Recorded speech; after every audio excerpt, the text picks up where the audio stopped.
Donc finalement, petite question pratique.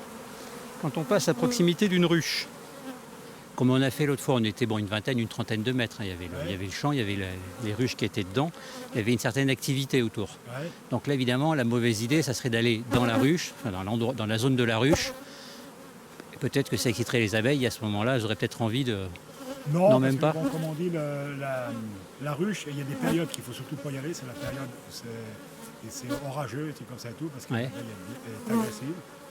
Et dès qu'elle commence à se jeter contre le voile, là, il ne faut pas qu'on fasse une erreur, parce que là, on peut se retrouver avec une ruche complète sur Sur le voile. dos. D'accord. Et ça peut devenir très dangereux. Et il y a même des gens qui ont abandonné une ruche ouverte Ah oui, parce qu'ils ne pouvaient plus contrôler la ruche. d'accord. Donc il faut y aller à une période où, comme aujourd'hui, qui fait très chaud. Hum. C'est pas orageux, c'est en fin de journée, c'est une très bonne période. Vous avez la fumée magique. Voilà, on a une fumée là, qui est faite pour dire d'attendrir les abeilles. D'accord.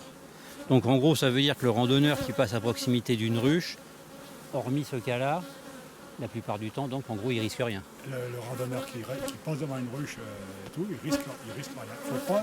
Faut pas stationner devant une ruche. D'accord. Par contre, ça, ouais, ça faut pas Si s'arrêter. on stationne devant une ruche, on gêne la navette des abeilles. Hum. Et moi, devant mes ruches, je laisse pousser les herbes qui sont un peu hautes Oui, comme celle-là, là. pour éviter que le frelon asiatique vienne, parce qu'on est envahi, on a pas mal de frelons asiatiques. Oui. Et le frelon asiatique, comme il est plus large que l'abeille, chaque fois qu'il est à l'endroit où il y a de l'herbe qui pousse, il est déstabilisé. Donc, et à un moment ou l'autre, l'abeille l'abandonne parce qu'il voit qu'il ne peut pas faire son travail. Il s'en D'accord. va ailleurs. Ok. C'est pour ça que moi, je laisse pousser l'herbe devant la ruche. Mais bon, il faut qu'il y ait de l'herbe juste à bonne échéance.